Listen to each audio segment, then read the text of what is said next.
Hi everyone. We are on page 201 in our social studies workbook. We're going to do the chapter 5 review together.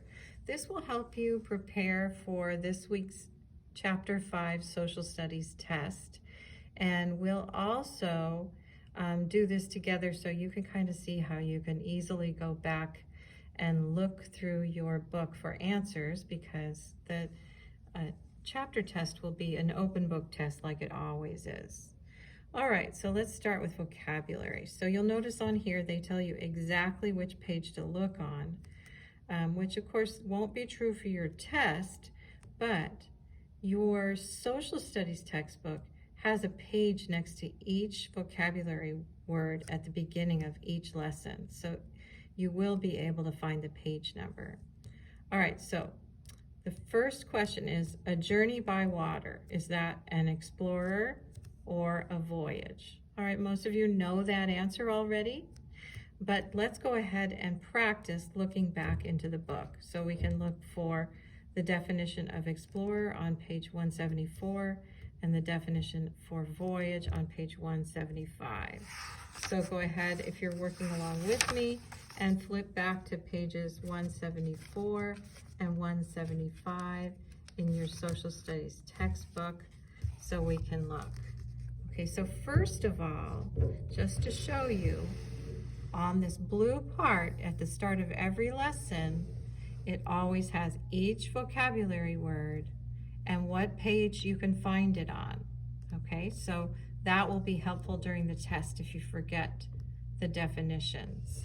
All right, so on page 174, we can find the word explorer because it's highlighted in yellow like all the vocabulary words.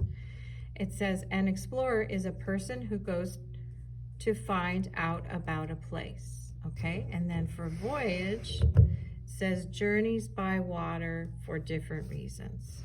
So then if we go back, we know that we have found the correct answer, because our choices are a journey by water, so you know that that is a voyage. All right, number 2, a narrow water passage that connects two bodies of water. So it's either a strait, found on page 175, or a harbor, found on page 178. So read the definition again, a narrow water passage that connects two bodies of water. And we'll go back to page 175 and we'll look for the word strait, and it's right here. A strait is a narrow passage that connects two bodies of water. So we've already found our answer. So for number 2, it would be strait. Number 3, a fort built to protect missions from enemy attacks. Now, most of you know that one for sure because we did a project about it. So let's say you think to yourself, well, I think, Mrs. B, I know this for sure. I know this is Presidio. You can always double check. If you look on page 185, just double check and see if you're right. So if you look on page 185, it says a presidio was a fort built to protect missions from enemy attacks. So you were right. It is a presidio. Okay, let's look at number 4. A village started by American Indians and people from Mexico, Spain, and Africa. Now, most of you know that one too because we did a project. You might think, well, Mrs. B, for sure, I know. This is a pueblo. Okay, so just double check and see if you're right. You go back to page 186 and you look for the word pueblo, and you'll see it says pueblos were not started by priests or soldiers. They were started by American Indians and by people from Spain, Mexico, and Africa. So that means you were right all along. You know the answer. Okay, so then we'll go back to the questions.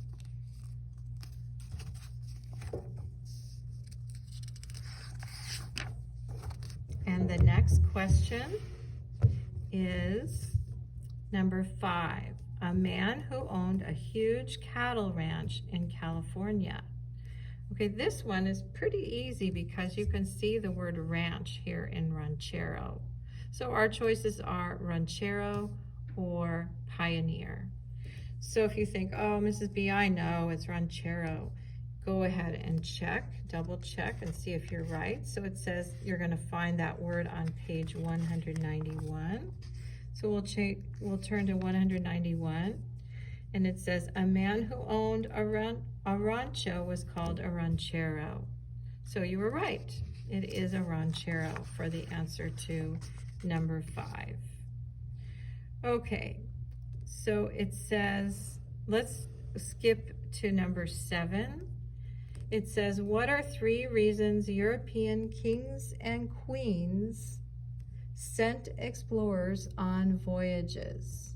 Okay, so we're going to go to that chapter that's about the explorers. So we're going to flip back and see if we can find the 3 reasons. Okay, so I'm looking on page 175 because it says rulers send explorers. So I think, well, we'll find the answer in there. So I'm using my subtitle to find the answer. So it says European kings and queens sent explorers on voyages for different reasons. One reason was to find treasure. Other reasons were to spread their religion or to claim land. So we just found the 3 reasons. Find treasure, spread religion, and claim land. Those are the 3 reasons. So that's the answer to number 7. Okay, so then we'll go back. And our next question is, who came to California in the 1700s to find places to hunt animals for their fur? Okay, so you might already know the answer to that question, but let's go back where it talks about people coming to find fur. So that's in that first chapter. And if you can see the subtitle here, it says Russian fur traders come to California. So the people that came to find fur were the Russians. In California, the Russians hunted seals and sea otters along the coast. The pelts or furs of these animals were very valuable for trade. So the answer to number 8 would be the Russians came to California to find furs. Okay, so we'll go back to the questions. And it says number 9, write the letter of the best choice. So we're not going to write it down, but we'll talk about it. Number 9, which explorer was the first to land in Alta California? Okay, so here we have Hernando Cortez, Francis Drake, Juan Rodriguez Cabrillo, Sebastian Vizcaíno. Okay, so we have to look back and see which one of those explorers was the first to land in Alta California. Alta means upper, so the upper part. So we'll look back at that chapter that's about those explorers. Okay, and let's look for the words Alta California. Okay, so we've got here on page 176, it says Hernando Cortez sailed from New Spain. He was looking for the Strait of Anian. Cortez landed in Baja or Lower California. Okay, so the land north of Baja California was Alta or Upper. Cortez did not find a shorter way to Asia. So it's not saying that he got to Alta California. So it's not Cortez. So let's look at the next explorer. So the next explorer they talk about is Cabrillo. In 1542, Juan Rodriguez Cabrillo sailed north from Mexico. He reached the area that is now San Diego Bay and became the first explorer to land in Alta California. So there's our answer. The answer to number 9 is Cabrillo. Okay, so let's go back to that page and we'll see what letter was Cabrillo. Okay, so we can look at number 9. Which explorer was the first to land in Alta California? That was Cabrillo. So that's letter C. Okay, and the last question, number 10. How long did it take to walk from one of California's missions to another? Okay, so we have to look at the part of the book that's about the missions. So let's flip back to that part about the missions. And here we go. We have, it talks about the Spanish-built missions on page 183. Okay, so they talk about the king in Portola and Father Junipero Serra, and then they talk about how they built 21 missions. It says the missions were built in a line or chain that stretched 650 miles from San Diego to Sonoma.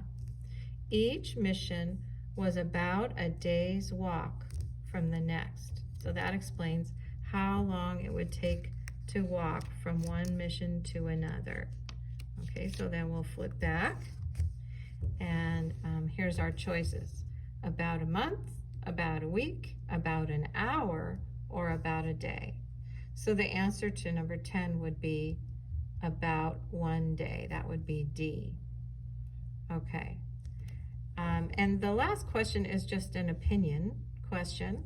That says, if you had lived in the United States in 1849, would you have come to California in search of gold?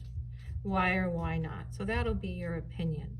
So I feel like if I had lived in the United States in 1849, I probably would have come. I would have been really excited to come to California and look for gold, because I would have thought that would be an amazing adventure.